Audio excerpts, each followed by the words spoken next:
Qu'est-ce que la Bible?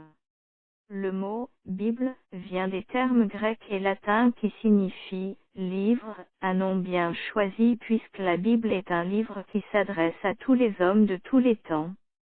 C'est un livre à part, semblable à aucun autre. La Bible se compose de 66 livres différents. Elle comprend des livres de loi comme le Lévitique et le Deutéronome, des livres historiques comme Esdra et les Actes, des livres poétiques comme les Psaumes et l'Ecclésiaste, des livres prophétiques comme Ésaïe et l'Apocalypse, des biographies comme les évangiles de Matthieu et de Jean et des épîtres, c'est-à-dire des lettres, comme Tite et Hébreux. Les auteurs. La Bible a été écrite par environ 40 différents auteurs humains, sur une période de 1500 ans environ. Ces auteurs étaient des rois, des pêcheurs, des prêtres, des fonctionnaires, des fermiers, des bergers, ou encore des médecins. Une unité exceptionnelle se dégage de cet ensemble, avec des thèmes communs à tout le récit. L'unité de la Bible est due au fait qu'elle n'a en fait qu'un seul auteur, Dieu en personne. La Bible est inspirée de Dieu, 2 Timothée 3,16. Les auteurs humains n'ont fait qu'écrire exactement ce que Dieu a voulu leur faire écrire et le résultat en est sa parole, sainte et parfaite, Psaume 12,6, 2 Pierre 1,21. Les parties. La Bible se subdivise en deux parties principales, l'Ancien et le Nouveau Testament. En résumé, l'Ancien Testament est l'histoire d'une nation et le Nouveau Testament est l'histoire d'un homme, la nation étant le moyen retenu par Dieu pour faire entrer l'homme, Jésus-Christ, dans le monde. L'Ancien Testament décrit la fondation et la préservation de la nation d'Israël. Dieu a promis de faire d'Israël une bénédiction pour le monde entier, Genèse 12:2-3. Une fois ce peuple établi en tant que nation, Dieu a choisi du milieu d'elle une famille par laquelle la bénédiction se répandrait, la famille de David, Psaume 89, 3-4. Puis, il a promis qu'un homme issu de cette famille serait porteur de cette bénédiction, Ésaïe 11:10. Le Nouveau Testament est le récit de la venue de cet homme. Son nom est Jésus. Il a accompli les prophéties de l'Ancien Testament, il a vécu une vie parfaite et est mort pour devenir notre Sauveur, puis ressuscité. Le personnage central.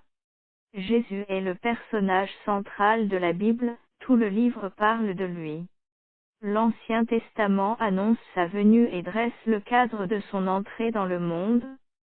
Le Nouveau Testament décrit sa venue et est l'œuvre qu'il a accomplie pour sauver notre monde marqué par le péché.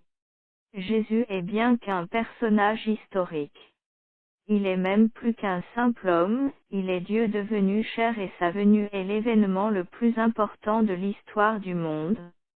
Dieu lui-même s'est fait homme afin de se révéler à nous tel qu'il est, d'une manière claire et compréhensible. À quoi ressemble Dieu? À Jésus, Jésus est Dieu sous une forme humaine, Jean 1,14, 14,9. Un bref résumé. Dieu a créé l'homme et l'a placé dans un environnement parfait, mais l'homme s'est rebellé contre lui et s'est retrouvé déchu de ce que Dieu avait prévu pour lui. Dieu a alors soumis le monde à une malédiction, à cause du péché, mais il a aussitôt mis en marche un plan pour restaurer l'humanité et toute la création dans sa gloire originelle. Dans le cadre de son plan de rédemption, Dieu a fait sortir Abraham de Babylone vers Canaan, autour de 2000 avenue JC, et lui a promis, ainsi qu'à son fils Isaac et à son petit-fils Jacob, appelé aussi Israël, qu'il bénirait le monde entier au travers de leur descendance. La famille d'Israël a émigré de Canaan vers l'Égypte, où elle a grandi jusqu'à devenir une nation.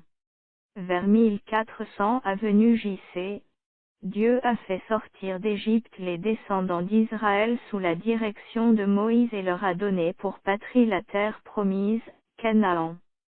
Par l'intermédiaire de Moïse, Dieu a donné la loi au peuple d'Israël et a fait alliance, testament, avec eux, s'ils lui demeuraient fidèles sans tomber dans l'idolâtrie des nations environnantes, ils prospéreraient, mais s'ils l'abandonnaient pour suivre les idoles, alors ils détruiraient leur nation. 400 ans plus tard environ, au cours des règnes de David et de son fils Salomon, Israël s'est affermi, devenant un royaume grand et puissant. Dieu a alors promis à David et à Salomon qu'un de leurs descendants régnerait éternellement. Après le règne de Salomon, la nation d'Israël s'est divisée, les 10 tribus du nord ont formé le royaume d'Israël, qui a perduré pendant 200 ans environ jusqu'à ce que Dieu le juge pour son idolâtrie. L'Assyrie l'a conquis vers 721 avenue JC.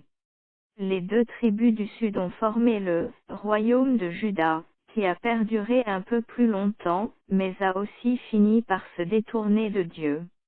Babylone a emmené ses habitants en captivité vers 600 avenue JC. Environ 70 ans plus tard, Dieu a fait grâce à un reste des captifs en les ramenant dans leur pays. Jérusalem, la capitale, fut reconstruite vers 444 avenue JC. Et Israël fut rétabli comme nation. Ainsi se termine l'Ancien Testament. Le Nouveau Testament commence environ 400 ans plus tard, avec la naissance de Jésus-Christ à Bethléem. Jésus était le descendant promis à Abraham et à David, celui qui devait accomplir le plan de Dieu pour racheter l'humanité et restaurer la création. Jésus a accompli fidèlement son œuvre, il est mort pour nos péchés et ressuscité. Sa mort est le fondement de la nouvelle alliance, testament, de Dieu avec le monde. Tous ceux qui placent leur foi en Christ seront sauvés du péché et vivront éternellement. Après sa résurrection, Jésus a envoyé ses disciples annoncer partout la bonne nouvelle qu'il était vivant et avait la puissance de les sauver. Les disciples de Jésus sont partis dans toutes les directions, annonçant la bonne nouvelle du salut par Jésus-Christ. Ils se sont répandus jusqu'en Asie mineure, en Grèce et dans tout l'Empire romain. Le Nouveau Testament se termine sur l'annonce du retour de Jésus pour juger le monde incroyant et délivrer définitivement la création de la malédiction.